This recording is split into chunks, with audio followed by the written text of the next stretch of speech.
pemirsa, pasca longsor yang menimbun akses utama warga di Desa Kutabima, Cilacap, Jawa Tengah pada Jumat lalu, hingga kini warga masih kesulitan akses menuju rumahnya. Sementara itu warga yang rumahnya terdampak longsor masih bertahan di lokasi pengungsian. 5 hari pasca longsor, jalan utama di Desa Kutabima masih tertutup material longsor.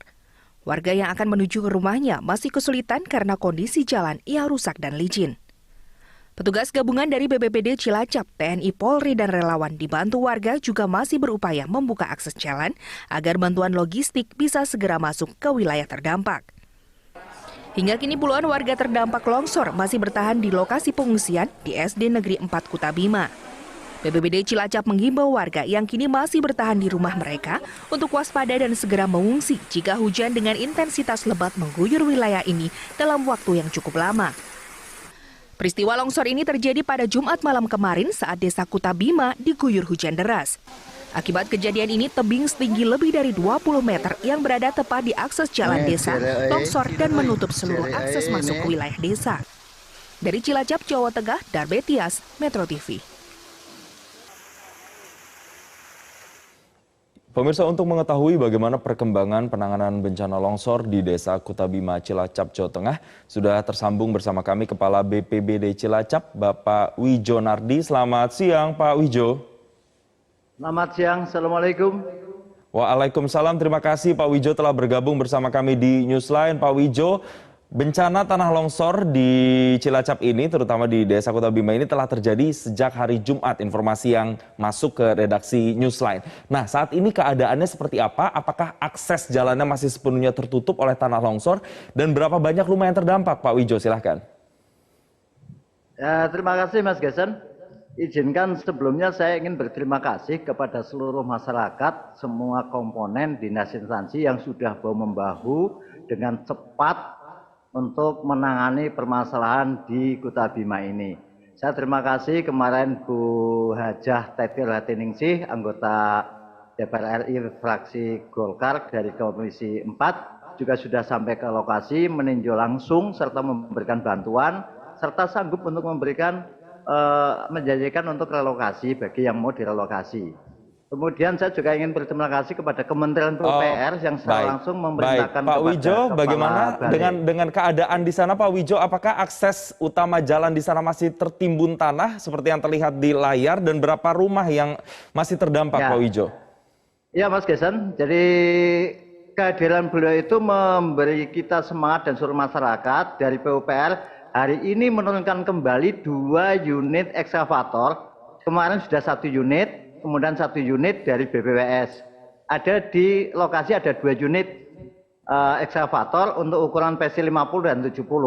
Insya Allah hari ini akan datang 2 lagi bantuan dari Kementerian PUPR untuk membersihkan lokasi seperti yang digambar. Itu adalah titik yang paling berat yang kemudian menyebabkan banjir bandang yang terjadi pada malam itu di wilayah Kecamatan Majenang, Sungai Cilemah.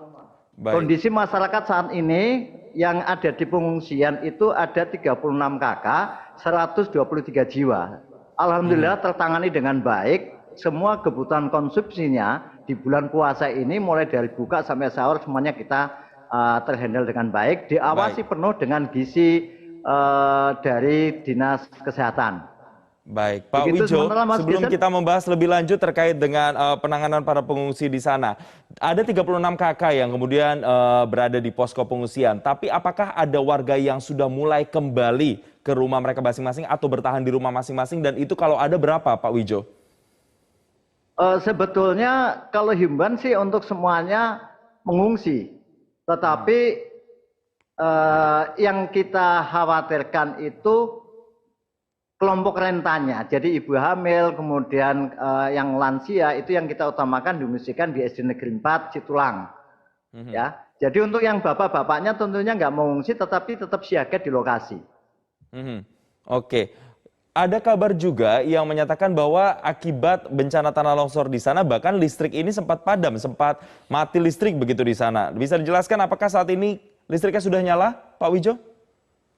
Ya betul, jadi karena jaringan listrik ke dusun tersebut itu tertimpa oleh pohon, karena waktu itu BMKG sudah meramalkan akan ada angin kencang dan hujan deras. Ini menimpa kabel yang kemudian putus. Besok harinya diperbaiki, baru di hari ketiga kemarin alhamdulillah sudah menyala kembali. Baik, sudah menyala kembali, akses listrik sudah dapat dimanfaatkan oleh masyarakat. Kalau kita berbicara Desa Kuta Bima sendiri, ini memang daerah yang kerap kali terjadi tanah longsorkah atau ini pertama kali terjadi, Pak Wijo? Kalau di peta geografi kita, di peta geologi kita, untuk yang lokasi sekarang ini memang sudah digambarkan oleh Pak Wijo Kongko, itu potensi. Jadi baru sekarang ini terjadi. Tapi untuk di dusun sebelahnya, tahun yang lalu sudah pernah terjadi. Untuk yang di sini belum pernah terjadi. Oke, berarti di Desa Kuta Bima ini baru pertama kali terjadi. Sementara di wilayah lainnya ini pernah beberapa kali terjadi kejadian serupa. Bisa dijelaskan kepada kami, Pak Wijo, di wilayah Cilacap ini wilayah-wilayah mana saja yang pernah terjadi bencana tanah longsor akibat hujan deras ini, Pak Wijo? Ya, jadi Cilacap karena topografinya ada pegunungan dan laut, yang kita nggak punya cuma gunung api, hampir semua bencana itu ada. Untuk yang menyangkut dengan dataran tinggi itu tanah ambles kayak di Daya Luhur, kemudian tanah longsor yang baru masuk siang ini, nanti setelah ini saya akan ngecek lokasi adalah di Desa Karanganyar, Kecamatan Gandrung. Di Kecamatan Gandrung ada tanah longsor, tanah bergerak yang sama rapuh dan bahayanya, ada 24 kakak yang kemudian terancam, itu di Karanggintung. Ini sudah diuji oleh PVMBG untuk direlokasi. Tapi ada persyaratan untuk merelokasi mereka, kami juga kesulitan untuk mengadakan tanahnya. Nah, yang Karanggintung itu, maksud saya yang Karanganyar yang baru dilaporkan, kejadiannya bersamaan dengan apa yang terjadi di Kuta Bima. Ini laporan terakhir mengatakan bahwa pergeseran tanah itu antara 1 sampai dengan 1,5 meter. Oleh karena itu menjadi laporan, nanti saya akan ke lokasi. Baik, Pak Wijo, saya mau mohon penegasan lagi, berarti apakah semua warga yang terdampak di Desa Kuta Bima akibat bencana tanah longsor ini nantinya akan semuanya direlokasi, Pak Wijo? Untuk yang di Kuta Bima kami masih minta untuk segera ada kajian dari PVMBG Bandung, nanti rekomendasinya seperti apa. Biasanya ketika PVMBG memberikan rekomendasi ada 2 pilihan. Pertama, boleh tetap di situ dengan catatan. Misalnya nggak boleh membangun karena daya dukung lingkungannya nggak memungkinkan.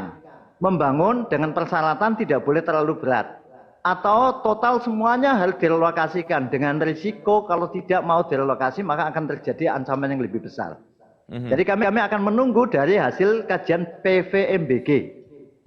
Baik, Pak Wijo, apa yang masih menjadi kesulitan tim untuk bisa membersihkan puing-puing dan juga timbunan tanah longsor yang ada di Desa Kuta Bima ini, Pak?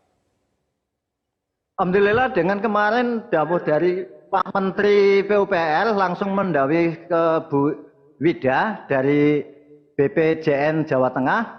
Hari ini diturunkan lagi 2 unit, maka dengan 4 unit ekskavator mini ini, PC50 dan 70, kami akan lebih cepat untuk segera menyingkirkan. Hari ini sudah sampai di titik yang kedua. Semua ada 7 titik longsor. Insya Allah mungkin dalam minggu depan kita sudah bisa mulai lancar. Hari ini juga sejak hari kedua motor sudah bisa lewat. Walaupun dengan susah payah tapi bisa lewat motor. Baik, demikian Mas Pak Wijo, terakhir terkait dengan keadaan para pengungsi di sana, para warga yang terdiri dari berbagai kalangan usia termasuk lansia dan juga anak-anak, apa yang paling mereka butuhkan saat ini dan kemudian imbauan bagi warga yang saat ini mengungsi atau berada di sekitar Desa Kuta Bima ini seperti apa? Silakan Pak Wijo. Terima kasih. Tadi saya ingin mengucapkan terima kasih kepada semuanya yang sudah memberikan simpati donatur ya. Kami sudah membuka dapur logistik, gudang logistik, kemudian dapur umum. Untuk kebutuhan logistik, insya Allah cukup sampai dengan 2 bulan. Ini masih tercukupi. Karena hampir semua yang bersimpati mengirimnya adalah logistik permakanan. Baik. Nah, kami berharap dengan tercukupinya ini, supaya jangan mengirim lagi logistik, tetapi kirimlah dalam natura. Karena justru kita butuh nanti pasca kebencanaan untuk perbaikan sarpras yang mengalami kerusakan. Baik. Jadi untuk makanan, logistik semuanya tercover dengan baik. Baik, untuk kebutuhan logistik ini sudah terpenuhi dengan cukup baik di sana. Terima kasih Pak Wijonadi, Kepala BPBD Cilacap telah bergabung dan berbagi informasi bersama kami di Newsline siang hari ini. Pemirsa, Newsline masih akan kembali dengan sejumlah informasi lainnya untuk Anda. Untuk itu tetaplah bersama kami segera kembali.